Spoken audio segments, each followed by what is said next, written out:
Bonjour à tous, salut à toi et bienvenue dans la Maison Lumni. Je suis ravi de te retrouver dans cette belle maison pour notre dernière semaine de cours. Eh ben oui, ça y est, la semaine prochaine, c'est les vacances. Enfin, rassure-toi, on sera là, nous aussi, tous les jours, mais dans une nouvelle maison, la maison de vacances Lumni, où tu retrouveras les professeurs et on s'amusera en apprenant plein de choses pendant tout l'été. Voilà, c'est une nouvelle un peu fraîche, c'est normal, je viens de la sortir du réfrigérateur. Ah!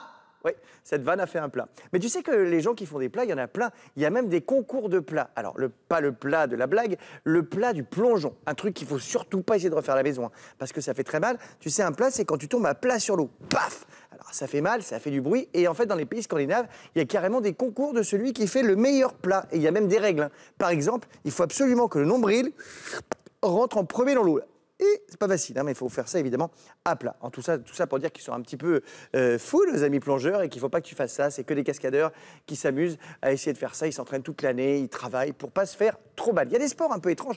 Le plus simple, c'est quand même franchement d'aller courir. Et tu peux courir même la distance d'un marathon, 42 km et 195 mètres. Est-ce que tu sais pourquoi c'est aussi précis, la distance du marathon? Eh bien, c'est parce qu'il y a eu les Jeux Olympiques à Londres en 1908 et qu'à l'époque, la famille royale voulait assister à l'arrivée de la course et au départ de la course. Donc, la course, elle est partie de leur château, le château de Windsor, et elle est arrivée pile devant la loge royale dans le stade olympique. Et cette distance-là, ça fait 42 km et 195 mètres. Et depuis cette époque, eh bien, c'est devenu la distance officielle du marathon. C'est une histoire de fou. Ça pourrait plaire à José, ce genre de petite histoire. Après, il y a des sports un peu étranges. Par exemple, il y a une dame de Haute-Savoie qui s'appelle Émilie Cruz. Elle a trouvé un nouveau truc, c'est qu'elle skie à l'envers. Alors, elle skie pas à l'envers, la tête en bas et les pieds en haut. Non, elle skie à l'envers de dos, tu vois, un peu comme ça. Elle skie comme ça. Et elle arrive à aller très vite. Elle va jusqu'à 107 km/h. Hein. C'est le record du monde, c'est qu'il a 107 km/h à l'envers. Tu te rends compte? C'est un truc de fou. Il y a des garçons, du coup, qui essayent ça aussi. Il y a un monsieur qui s'appelle Elias Ambul. Lui, chez les garçons, le record, c'est 131 km/h. C'est un truc de dingue. Et ils appellent ça switcher. Voilà. Allez, on y va. Hop, je vais switcher pour rejoindre les professeurs. C'est parti. À tout de suite.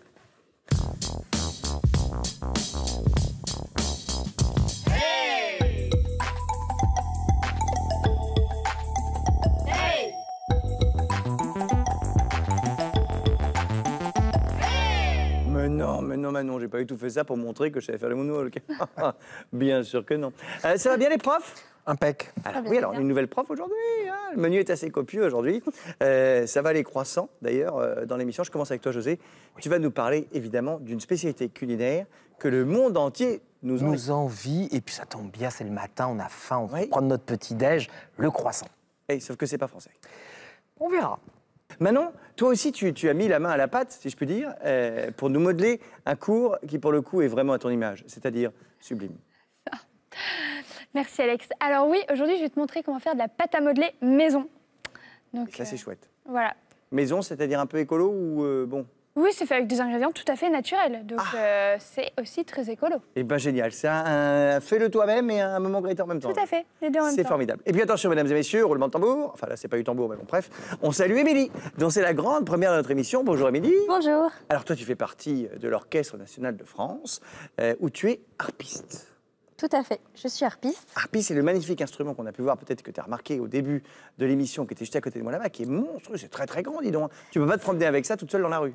Non, c'est pas très pratique. Il faut un camion. Il faut un monospace. Ah oui, voilà. C'est bien un monospace. Un monospace, c'est ça. Et aujourd'hui, donc, tu vas nous prouver que tu as plus d'une corde à ta harpe, puisque tu nous emmènes en balade dans la nature.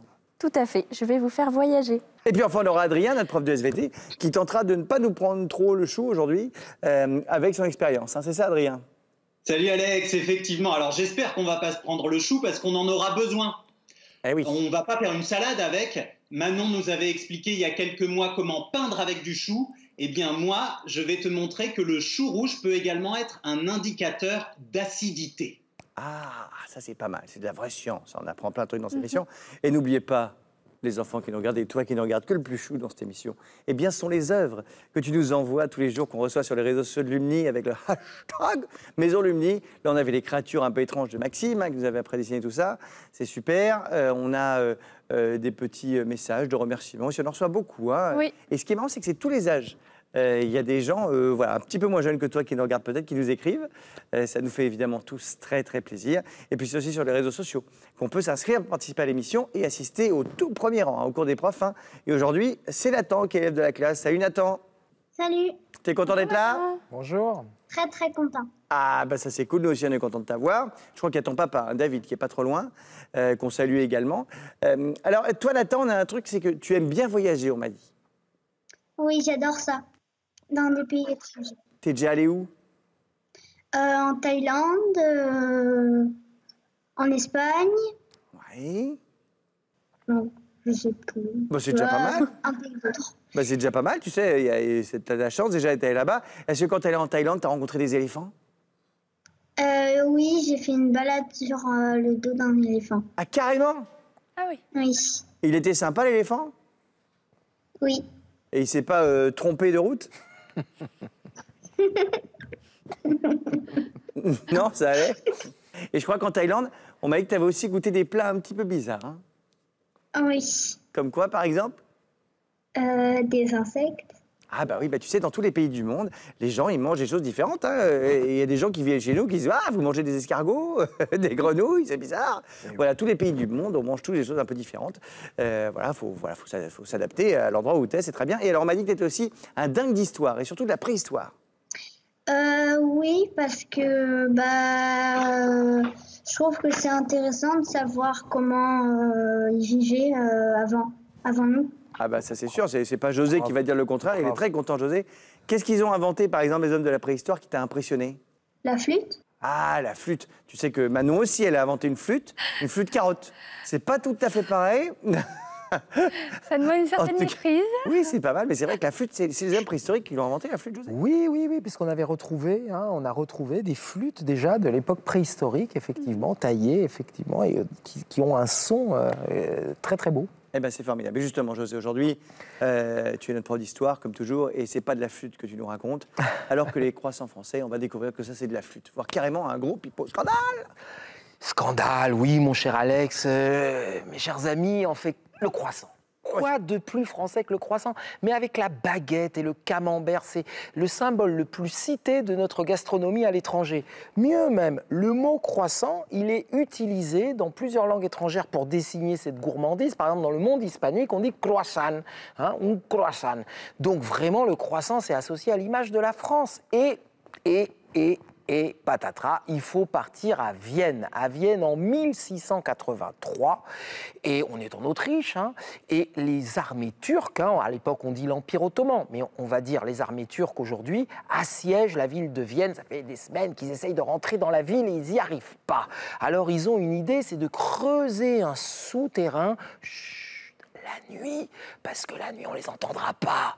Donc, ils creusent un souterrain la nuit en faisant le moins de bruit possible. Oui, mais sauf que la nuit, il y a quand même une profession qui travaille. Et cette profession, c'est les boulangers, qui préparent le pain pour le lendemain matin. Ah oui. Et ils vont entendre et ils vont donner l'alerte. Vienne est sauvée, l'invasion est repoussée. Et pour commémorer cette victoire, ils vont décider, ces boulangers-pâtissiers, de créer une nouvelle gourmandise, donc qui reprend la forme d'un des symboles de l'Empire ottoman et du drapeau turc, c'est-à-dire le croissant. Alors, il y a une autre version possible, c'est qu'un cafetier, mais on est toujours à Vienne, un cafetier, c'est-à-dire quelqu'un qui tient un café, a retrouvé des sacs de café que les Turcs ont laissés quand ils sont repartis. La boisson était trop amère, alors il a eu l'idée de la servir avec une pâtisserie, donc le croissant, pour que les gens aiment davantage cela. On ne sait pas laquelle des deux est la vraie, mais en tout cas, quoi qu'il arrive... Pas laquelle des deux est la vraie, mais on est à Vienne. Ça vient de Vienne. On est à Vienne, et là, on fait un bond dans le temps, 1770, 18e siècle, et Marie-Antoinette épouse le futur roi de France Louis XVI. Et Marie-Antoinette, tout le monde le sait, elle est autrichienne, on lui a assez reproché pendant la Révolution d'ailleurs. Et donc on dit que c'est elle qui amène à la cour de France le croissant, c'est cette pâtisserie de Vienne, elle l'amène à la cour de France et comme elle est consommée à la cour, elle est copiée parce que la société copie toujours ce que font les gens chics. Et comme les gens chics mangent des croissants, on avait tous mangé des croissants. C'était à la mode et d'un coup tout le monde voulait. C'était à la mode. Alors attention, on fait encore un bond dans le temps, ça va vite, et on est au 19e siècle et un certain Auguste Zang, qui est un Autrichien lui aussi, décidément, hein, qui vient de Vienne, ouvre une boulangerie viennoise rue Richelieu à Paris. Et il vend des spécialités, des pâtisseries de sa ville, Vienne, parmi elles le croissant. Et du coup, attention, parce que c'est un mot qui est resté, tout ça, ces spécialités, on va appeler ça des viennoiseries, parce qu'elles viennent de Vienne. Et Ah, donc en fait, c'était dans le nom. Oui. Si on se renseignait un peu plus, comme on le saurait. Exactement. On ne se ferait pas avoir par ce fameux croissant. Alors, c'est pas fini, parce que le croissant se développe encore à Paris, donc avec cette boulangerie viennoise, et puis un certain Ladurée, hein, oui. Un certain boulanger a une idée de génie, c'est de transformer sa boulangerie en un salon de thé pâtisserie. Ça, c'est une idée géniale, parce que du coup, les femmes qui, à l'époque, au 19e siècle, ne peuvent pas aller au café, c'est mal vu, il y a beaucoup d'hommes, peuvent aller au salon de thé pour discuter avec leurs amis, et qu'est-ce qu'elles consomment? Elles consomment des croissants. Et c'est comme ça que peu à peu, le croissant va être identifié avec la France et avec la ville de Paris. Alors qu'en réalité, on a vu qu'il vient de Vienne, mais pas du tout. En réalité, galipette finale, les historiens aujourd'hui ont montré que dès la haute antiquité, presque la préhistoire, dès la haute antiquité, chez les Assyriens et dans l'Empire perse, il y avait déjà cette petite pâtisserie en taille plus petite, le croissant, et même on la mettait pour accompagner le voyage des défunts vers l'au-delà, on leur mettait des petits croissants. Parce que ça avait une forme de lune, évidemment, oui, enfin, ça fait penser à la lune. Exactement. Et chez les premiers chrétiens aussi, on utilise le croissant pour l'Eucharistie. L'Eucharistie, c'est la cérémonie religieuse des chrétiens, la messe, et il y a même des croissants où on met les hosties, vous savez, le petit pain qu'on met dans la bouche des chrétiens au moment de la messe. Donc on voit déjà, ça existait à l'Antiquité. Bon, voilà. En tout cas, aujourd'hui, on est d'accord, le croissant, ça fait partie des incontournables du petit déjeuner français. D'ailleurs, dans les cafés, quand on dit un petit déjeuner français ou continental, c'est croissant, café et jus d'orange. Hein. C'est comme ça, c'est associé. Ça s'est démocratisé dans notre pays à partir des années 50, parce que pendant longtemps, on considérait que les croissants, c'est pour les gens très riches. Hein. Le petit déjeuner, attends, c'est un peu raffiné quand même. Et du coup, ça s'est démocratisé. On a quand même conservé une catégorie sociale. Croissant au beurre, croissant ordinaire. Eh oui, hein, attention. Et puis, celui au beurre, il est meilleur. Ah, celui au beurre, il est meilleur. Il est plus gourmand. Ça, c'est sûr. Il est plus calorique, évidemment. Ah bah, ça, on va le voir tout de suite, vous allez voir. Et puis, ce qui est quand même assez cocasse, finalement, c'est qu'aujourd'hui, si vous allez à Vienne, hein, Vienne, c'est vraiment une capitale des viennoiseries, hein, ils sont vraiment les rois des pâtisseries. Si vous allez dans la meilleure pâtisserie de Vienne, une des meilleures, en tout cas, c'est la pâtisserie d'Emel, et qu'on demande au chef pâtissier, et il dit, le croissant, aujourd'hui, le croissant en 2020, aujourd'hui, c'est français, le croissant. Et aussi, j'ai pensé à vous, Alex, et à vous, mesdames. Eh bien, écoutez, bonne dégustation. C'est fou. Je suis fou. Je suis comme ça. Mais déjà, on vient de petit déjeuner, parce qu'on petit déjeuner avant l'émission, je vous donne tous les secrets. Et donc, on va se retrouver à manger encore le truc. Écoutez, j'y vais. Moi, je teste tout ce que je fais. Mais tu as bien raison. C'est la dureté de mon métier. Tu as bien, mais pourtant, tu as une ligne exemplaire. Merci. Mais oui, c'est formidable. Ça t'a plu, Nathan, cette histoire du croissant? Oui, Ah bah oui, ça m'a appris beaucoup de choses. Et t'aimes bien les croissants, toi, ou pas? Oui. Ah oui, ça, c'est vrai que c'est pas mal. Et la cuisine thaïlandaise, on a parlé des insectes, mais t'as bien aimé, finalement, ou pas? Oui. Oui. Alors, tu sais qu'il y a un élément qui est essentiel dans la cuisine thaïlandaise, c'est le chou. Il y en a, par exemple, dans les wok. Oui. C'est dans les wok qu'on met des choux. Et Adrien, eh bien, lui aussi, il a décidé de ne pas faire chou blanc aujourd'hui. Grâce à son cours de sciences, il est venu avec un chou rouge. Tu vas voir, tout va être une question de couleur. Hein. C'est bien ça, Adrien? Et oui, mes petits choux, aujourd'hui, on va fabriquer des bandelettes indicatrices d'acidité grâce à du chou rouge. Alors, dans un premier temps, on va fabriquer un jus de chou rouge. Pour ça, tu vas avoir besoin d'un chou rouge, donc, d'un grand bol, d'une fourchette, de papier buvard, papier filtre ou tissu blanc, d'une fourchette, d'eau chaude et de l'aide d'un adulte, puisque cet adulte va t'aider à découper le chou en tout petits morceaux et à l'écraser, à en faire une bouillie. Est-ce que tu as ta bouillie de chou rouge, Alex? Moi, j'ai ma bouillie de chou, regarde. Parfait. Une fois que cette bouillie est préparée, tu vas pouvoir la verser dans le bol et l'adulte qui t'accompagne va verser, lui, par-dessus de l'eau très chaude. Au bout de quelques minutes, tu pourras voir que l'eau qui s'est refroidie a pris une couleur violette. Maintenant, on va préparer nos petites bandelettes. Ces bandelettes, on va les découper dans du papier filtre, du papier buvard ou un vieux tissu. Alors demande l'accord à tes parents avant de découper la nappe. Des petites bandelettes de Vaut mieux quand même. 2 cm de large. Chose comme ça, sur quoi. une dizaine de centimètres de long. Comme ça. Parfait. Ces bandelettes, on va pouvoir les tremper dans le jus de chou rouge pendant quelques secondes. Ben, elles vont devenir rouges. Alors, elles vont devenir violettes, puisque Oui. Enfin, violette, oui. le jus est de couleur violette. On va pouvoir les récupérer si on les fait tremper complètement avec une fourchette et on va les laisser sécher. D'accord.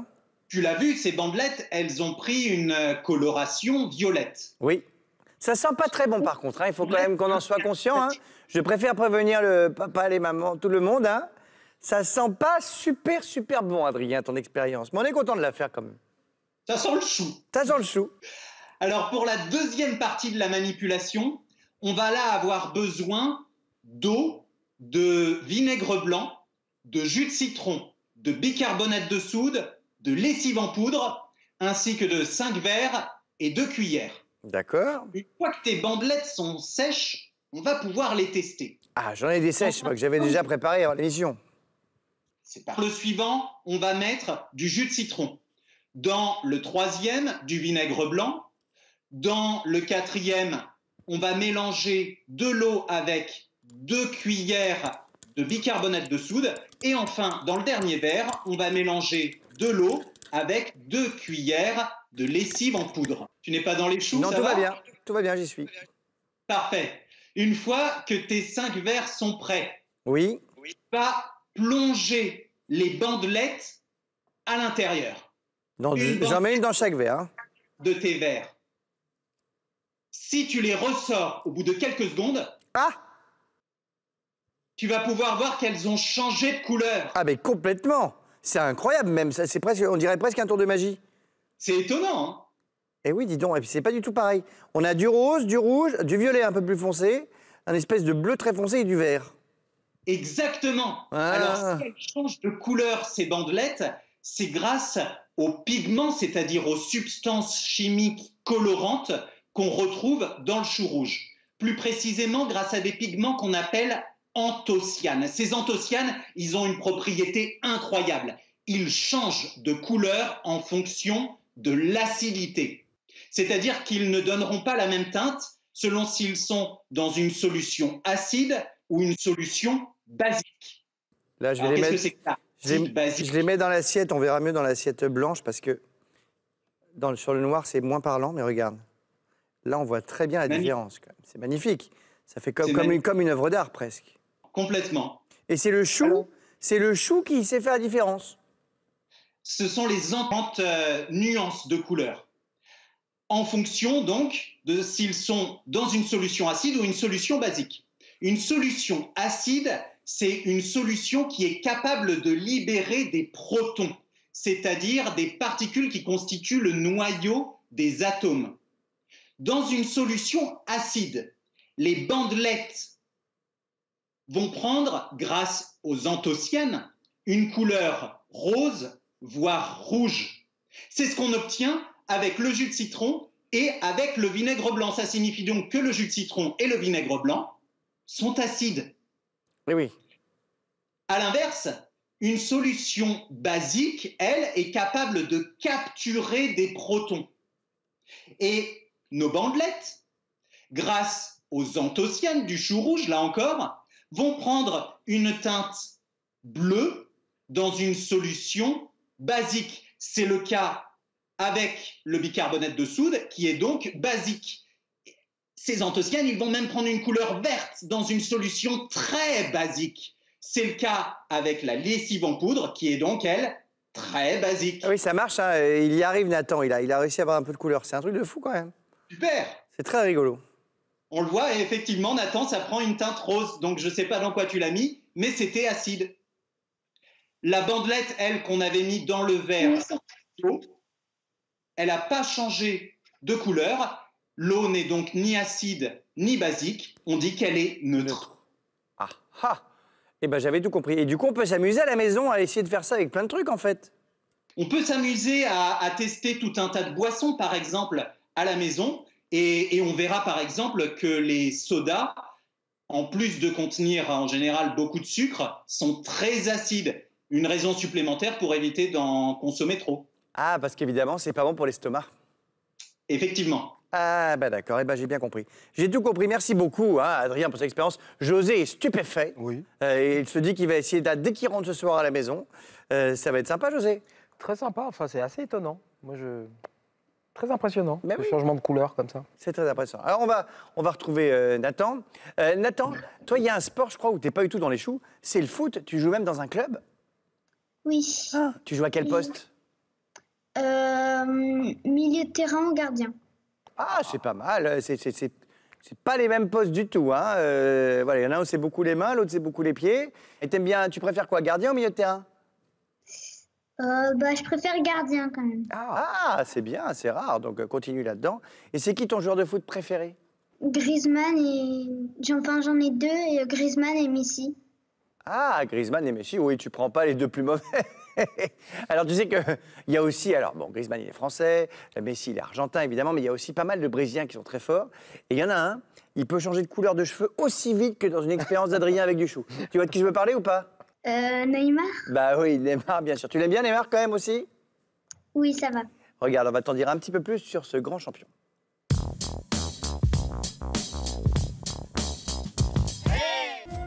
Pour Neymar, tout commence à Santos, au Brésil. Il a 17 ans quand il signe son premier contrat pro dans le club de foot de la ville. Dans sa famille, le ballon rond se transmet de génération en génération. Son père est un ancien joueur. En 2013, Neymar quitte le Brésil et s'envole pour l'Espagne. Il enfile le maillot du FC Barcelone, puis celui du PSG à Paris en 2017. Neymar est une star à peu près partout dans le monde, au Brésil surtout. Là-bas, on appelle ses fans les Neymarzétés. Les ados adorent son jeu, mais aussi ses coupes de cheveux et ses tatouages. Il en a plus de 30 sur le corps. Il y a quelques années, ses fans le harcèlent tellement qu'il doit changer de numéro de téléphone tous les 15 jours. Jouer au PSG rapporte gros à l'attaquant brésilien, plus de 3 millions d'euros par mois. En 2014, il utilise une partie de son argent pour ouvrir un centre éducatif et sportif. Un centre à son nom où l'on aide des enfants et des ados pauvres du Brésil.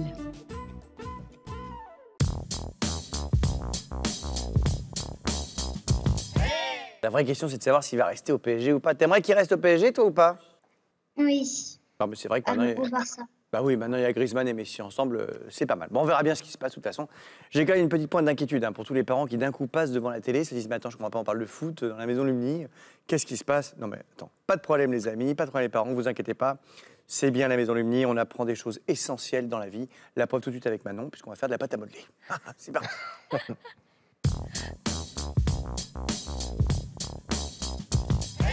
Alors là, qu'est-ce qu'on va faire? On va faire un futur métier pâte à modeler. Exactement, je vais t'apprendre à faire ta pâte à modeler pour que tu n'aies plus jamais le problème de ouvrir ton pot de pâte à modeler et de voir qu'il a complètement séché. Et te dire, oh mince, il va falloir que je demande à papa, maman de me racheter de la pâte à modeler. Mais attends, c'est possible ça d'arrêter avec ce problème que tout le monde, tous les parents de la Terre, ils en peuvent plus? Oui, c'est possible. Oh génial, C'est comment on fait? Et puis attends, je vais dire autre chose sur la pâte à modeler qu'on trouve dans les commerces, c'est que c'est une recette qui est cachée. On ne connaît pas ce qu'il y a dans la pâte à modeler qui est vendue dans les commerces. Ils sont pas obligés de nous donner dedans, parce qu'il peut y avoir des trucs dedans pas très bons. Exactement, donc on sait pas. On sait pas. Donc là, je vais te donner une petite recette pour que tu puisses le faire à la maison. Et tu vas voir, 1, c'est super facile. 2, ça coûte pas cher du tout. Et 3, si elle se met un peu à sécher, eh ben, je vais te donner une petite astuce. Alors, pour ça, tu vas avoir besoin de farine, de sel, de bicarbonate alimentaire. Ah, non, Alimentaire, c'est c'est pas du bicarbonate de soude. Non, alors, il y a le bicarbonate de soude ménager qu'on trouve au rayon ménager et le bicarbonate alimentaire qu'on trouve en général près du sel, du poivre, etc. D'accord. Et de l'huile végétale. Donc de l'huile végétale, ça peut être de l'huile de tournesol, d'olive, etc. D'accord. Voilà.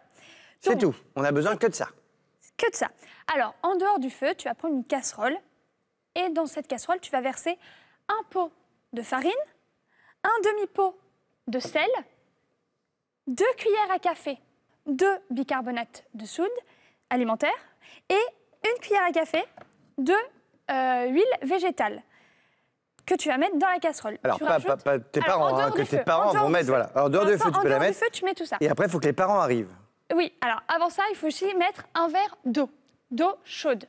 Donc une fois que tous les ingrédients sont dans la casserole, tu demandes aux parents, à un adulte, de faire chauffer à feu doux. Et au début, ça va faire un mélange assez liquide avec des grumeaux et il va falloir mélanger jusqu'à ce que la pâte se décolle des bords, un peu comme ici. Oui, alors là, il faut faire attention parce qu'on pourrait croire que c'est de la purée quand on arrive. Hein. Bah alors oui, non. Oui, Alors, tu alors peux manger, attention, hein. Ça a un goût un peu de pâte à sel.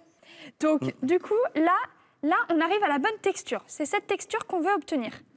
Quand elle se décolle, évidemment, là, moi, elle a refroidi, mais évidemment, avant de la prendre dans ses mains, on la laisse bien refroidir. Mais ça va être la base de ta pâte à modeler. Et tu vas voir qu'aussi l'avantage, c'est que si jamais ton petit frère ou ta petite sœur passe dans le coin et hop, met la pâte dans la bouche, eh ben, c'est pas dangereux.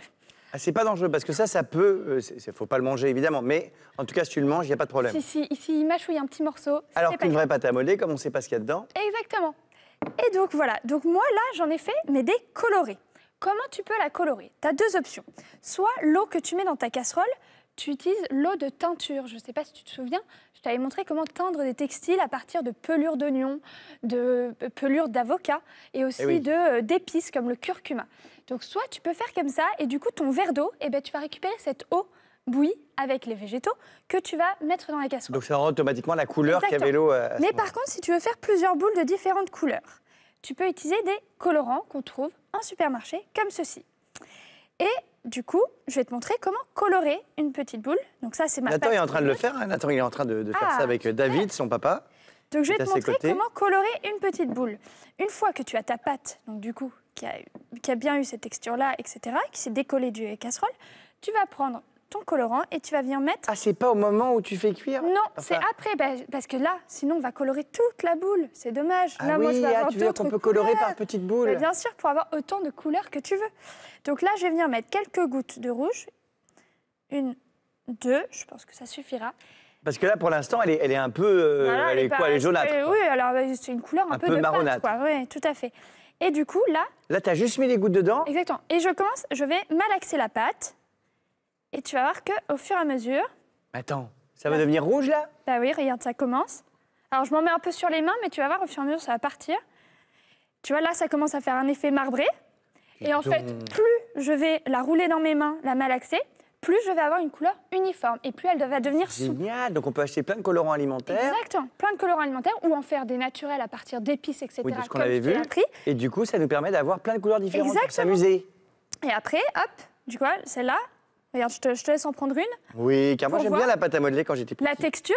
est Ah bah dis vraiment- donc, mais ça ressemble vraiment à de la Ouais. pâte à modeler. Et donc après, tu peux t'amuser comme... alors là, je suis pas assez étalée, hop.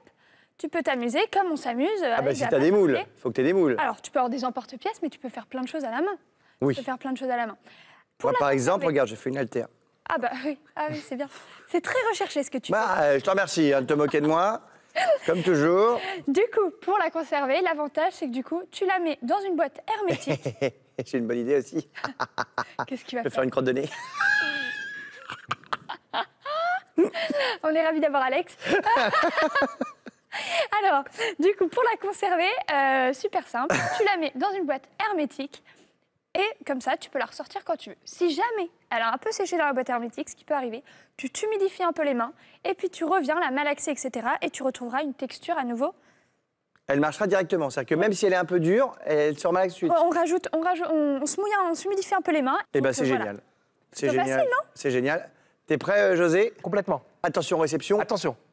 Attention, t'es prêt? Oui.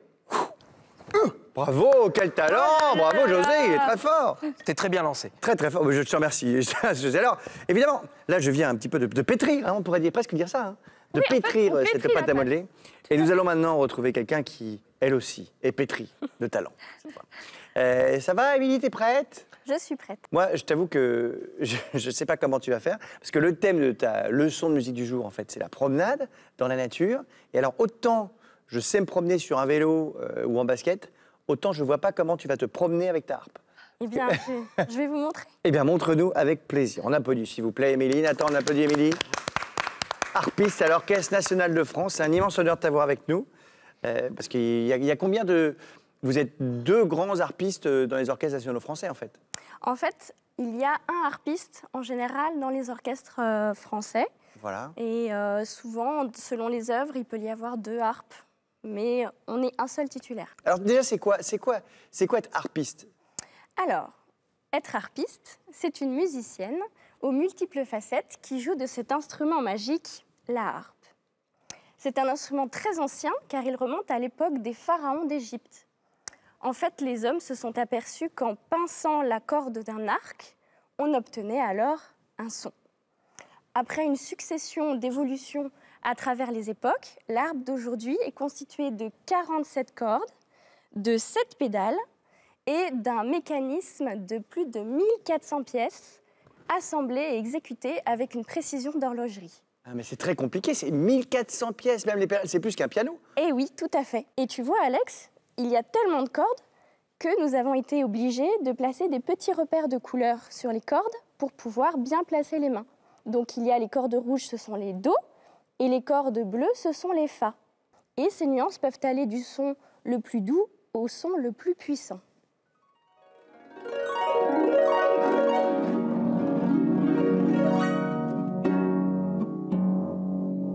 Mais en plus, tu la portes? T'es obligé de la porter carrément? Elle est posée sur l'épaule droite et elle est en équilibre, voilà, sur l'épaule droite. Mais c'est pas très lourd. C'est pas très lourd, on s'y fait facilement. C'est dingue, en tout cas, le son est incroyable. C'est vrai que d'un coup, dès que tu le mets, hop, hop, on est ailleurs. On part tout de suite ailleurs. La harpe joue un rôle vraiment très important dans les orchestres, les grands orchestres symphoniques. Et j'aime beaucoup dire que la harpe fait scintiller l'orchestre. Et c'est quelque chose qu'on rencontre beaucoup dans la musique française, surtout dans la musique de Claude Debussy ou par exemple dans la musique de Maurice Ravel. Et c'est pourquoi je vous propose un petit extrait de son concerto pour piano en sol.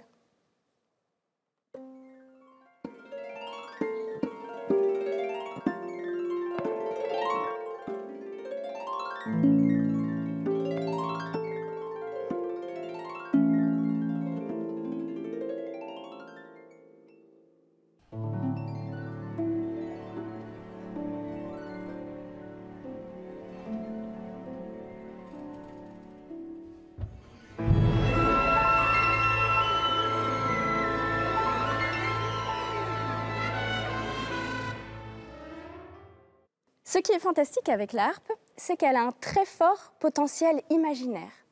Elle peut te transporter dans un autre univers et même te faire voyager. Par exemple, là, tu es assis dans ton canapé. Ou bien même, tu te réveilles le matin et tu regardes par la fenêtre. Tu décides d'écouter les bruits de la nature, discutent et se répondent.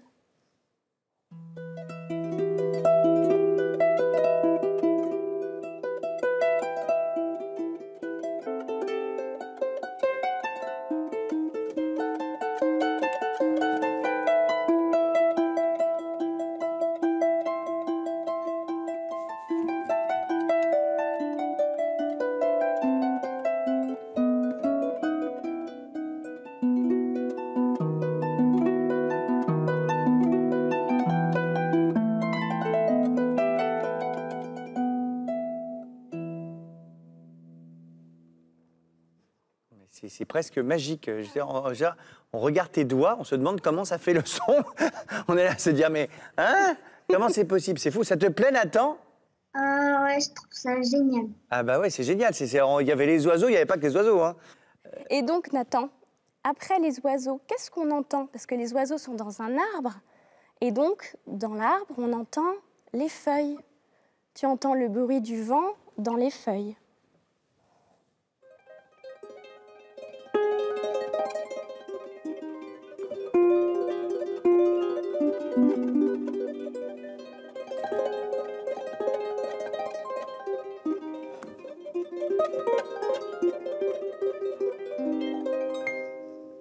Et quand le vent souffle, c'est que les nuages arrivent.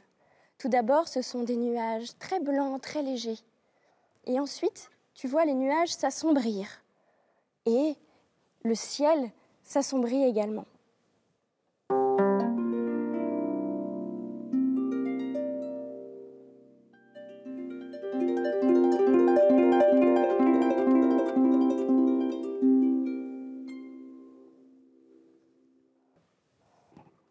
Et quand les nuages sont là, c'est la pluie qui démarre. Tout d'abord, tu entends de petites gouttelettes d'eau frapper au carreau de ta fenêtre. Et ensuite, elles vont commencer à taper de plus en plus fort et de plus en plus vite.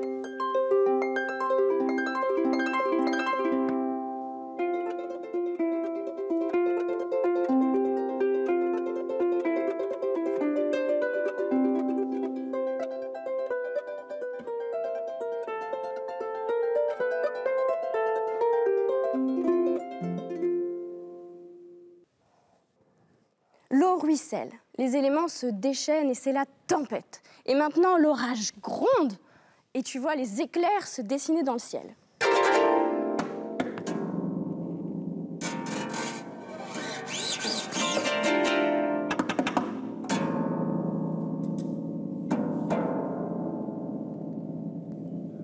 Perso, ça me fait un peu peur. C'est incroyable. C'est quoi cet engin que tu as utilisé là pour faire un espèce de son? Eh bien ça, On dirait un tire-bouchon. c'est la clé d'accord. C'est la clé qui sert à accorder chaque corde, parce qu'il faut évidemment accorder chaque corde de la harpe avant de jouer. Allez, continuons le voyage. Alors le voyage. L'eau forme des rivières, on en était à l'eau. Et ces rivières forment une grande cascade.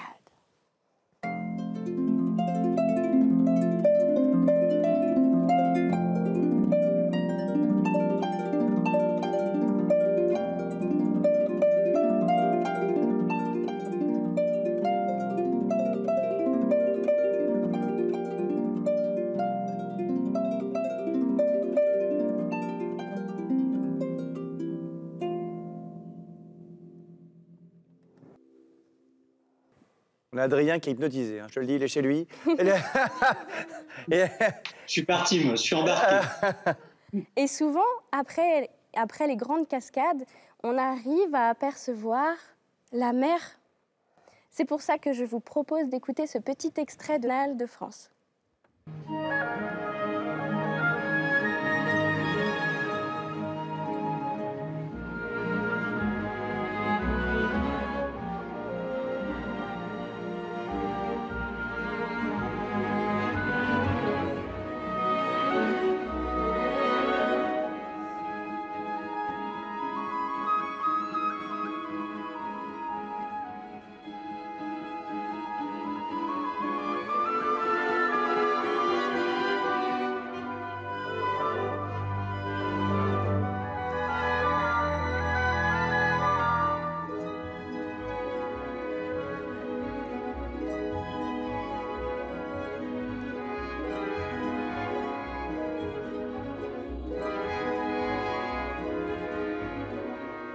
C'est top en tout cas. Merci beaucoup, Émilie. Hein, c'est vraiment génial. Moi, ce qui me sidère, c'est ce que font toutes tes mains en même temps. On a l'impression que tu es toute seule et qu'il y a un orchestre qui est là. Hein, c'est ça, ça fait bizarre. On dirait qu'il y a plein de personnes en même temps qui arrivent à jouer. Je ne sais pas comment tu fais ça. C'est assez fou. Franchement, c'est combien d'années de travail?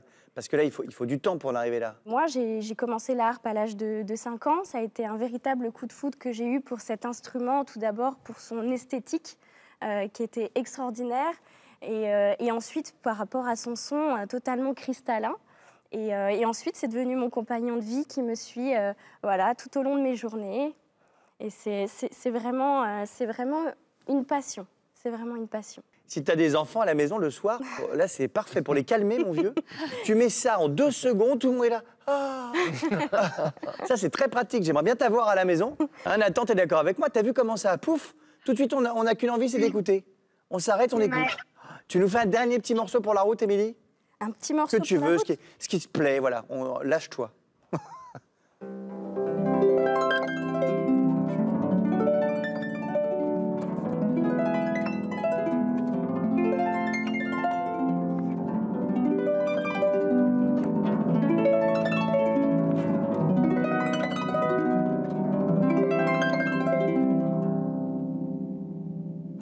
Eh ben, merci beaucoup, Émilie. Avec plaisir, merci. C'est fou tout ça. Tu peux revenir t'asseoir avec nous, bien sûr. C'était génial. Hein. Merci beaucoup, Émilie. Merci. Chacun sa passion qui l'accompagne depuis l'enfance. Hein. Toi, c'est la harpe. Nathan et moi, c'est le foot. Moi aussi. Oui, toi aussi, José? Oui. Ah oui. Alors que Camini, lui, c'est la conjugaison. C'est un truc depuis qu'il est né. Il se demande comment il peut accorder les verbes et les participes présents. Et ça, c'est vrai que c'est pas facile. Alors, est-ce que ça lui permet de se faire beaucoup d'amis à la récré? Je sais pas. On va regarder en tout cas cette petite leçon sur l'imparfait et sur le passé simple.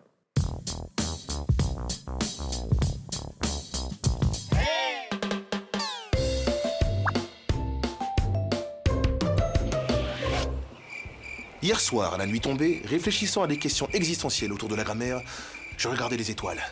D'ailleurs, regardez, on écrit AI ou AIS. En réalité, les deux terminaisons sont correctes. Voilà, fin d'émission, à la prochaine. Bah non, si seulement ça pouvait être si simple. Les deux terminaisons sont correctes, mais la conjugaison exacte va dépendre du contexte. Déjà, rassurez-vous, cette confusion n'existe qu'à la première personne des verbes du premier groupe. Quand je regardais, est au passé simple. Le passé simple est un temps littéraire utilisé presque exclusivement à l'écrit. Il est en effet assez rare d'entendre par exemple « Ce jour-là, vous me plûtes !» Au premier regard, vous m'épatate. Draguer avec un mot qui ressemble à patate, c'est chaud. Le passé simple implique une action courte et ponctuelle. Hier soir, je levais les yeux au ciel, je regardais les étoiles et j'eus terriblement envie de courir nu dans les champs. Quand je regardais est un imparfait. L'imparfait est utilisé pour une description, un comportement répétitif ou une action qui dure dans le temps pendant longtemps. Comme tous les soirs, je regardais les étoiles. L'astuce, c'est de rajouter pendant longtemps pour l'imparfait et soudain pour le passé simple, et voir ce qui fonctionne le mieux. Comme tous les soirs, je regardais soudain les étoiles.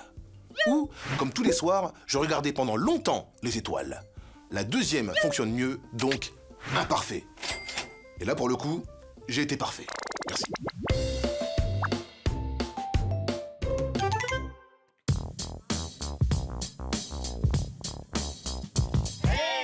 Merci beaucoup Camille, et comme tous les jours, hein, pendant que tu parlais, je t'écoutais et je regardais la tête des profs. J'aime bien les voir se concentrer et se préparer avant la redoutable et amusante foire aux questions.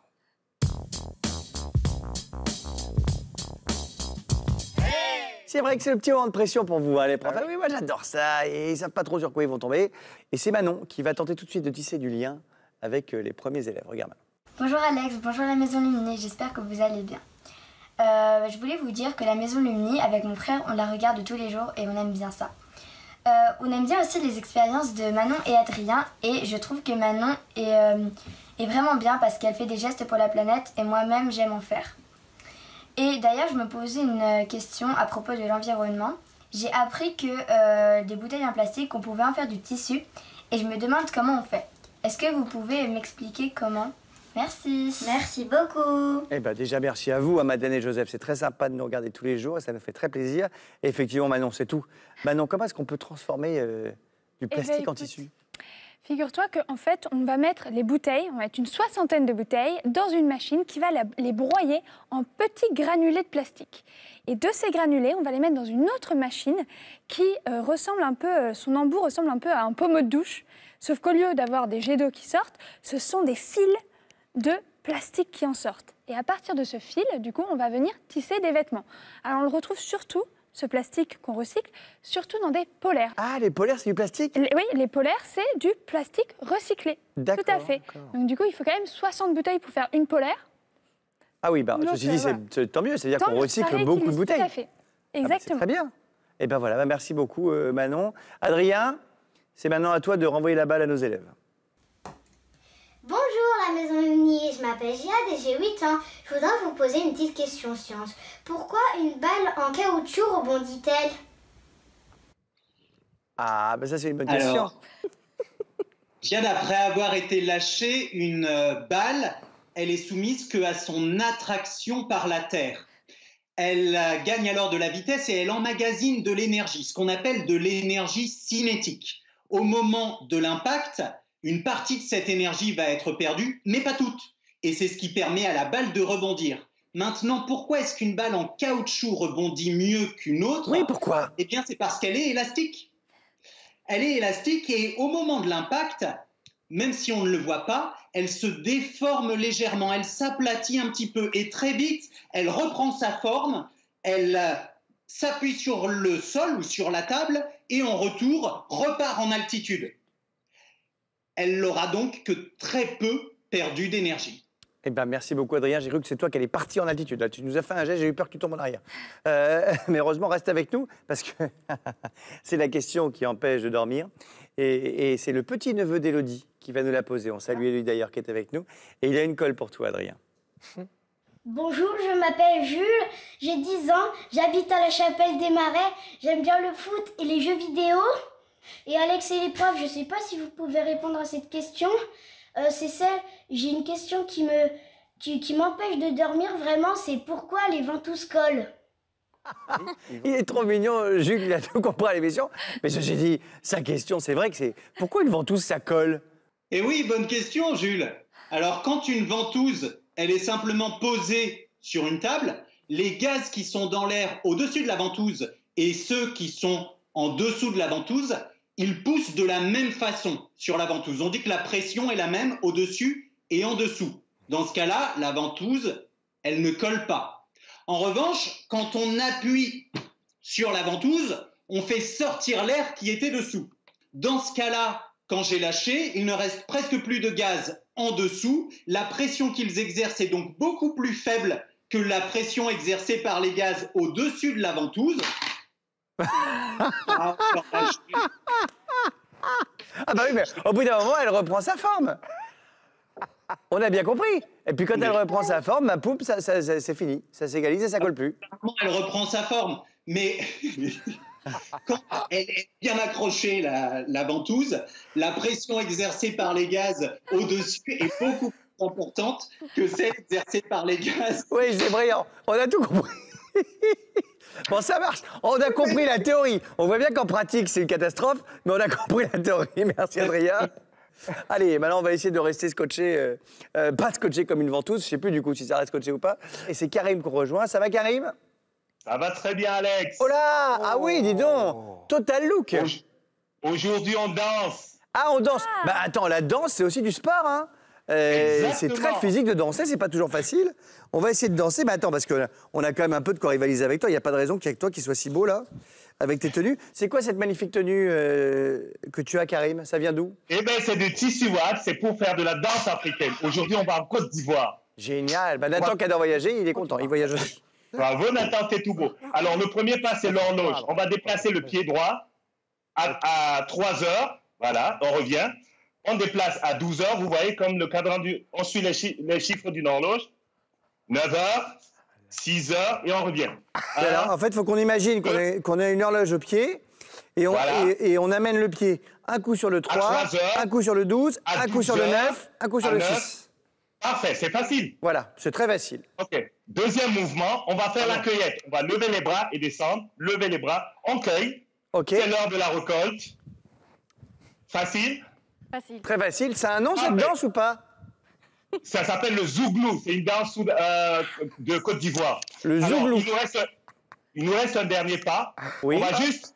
C'est la marche en croisée. Vous voyez, je plie les genoux. Oh là! Ce sera le plus drôle. Voilà, allez, on essaye. Pensez au twist. Mais bravo, Nathan. Parfait. Attends, Émilie, elle y arrive super bien. Moi, je comprends rien. OK. Moi, j'ai l'air pas très en forme, moi. Ça, c'est canard, Alex. Mais attends, José, il a compris. C'est comme ça, un peu? Comme ça. On y va en musique? Sur la pointe des pieds. Allez, en musique. OK. Oh, la musique, attention, on est parti. Voilà. On sourit, on rigole. Hi. Hop. Ça me rappelle... J'adorais Johnny Clegg, moi, on dirait Johnny Clegg. Ah oui, d'accord, on était parti. Eh oui, hein. Ah oui, vous êtes tous sur... Hop. Encore. Après, c'est... Non, ah non. Allez, l'horloge. Encore l'horloge. Bravo, Nathan. Et la récolte. La récolte. Ah oui. Il faut qu'on soit synchrone. Ah oui, Tous à droite, tous à gauche. À droite. Allez.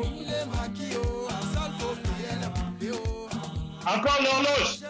Ah, on refait l'horloge.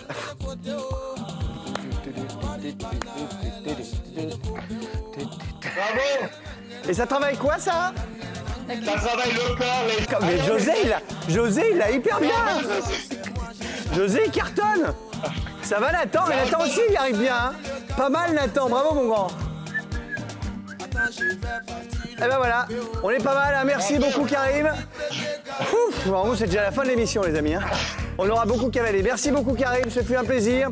Merci à tous les professeurs, évidemment. Merci Émilie pour cette grande première. On se retrouve demain, même chaîne, même bonheur, mais gardez la musique, on va lancer jusqu'au bout. Évidemment, avec une nouvelle émission. Gros bisous à tous. À demain. C'était toute l'équipe et Alex. Goodbye. Oh là là. Oh là. Alors, attendez, vous arrêtez. Allez, attention. Attention, on cueille. Hop. Hop, on cueille. Attention, les genoux. Et maintenant, on fait les genoux tout en faisant l'horloge, tout en cueillant. Okay. C'est pas possible. Ça, c'est un peu compliqué. Faire en même temps.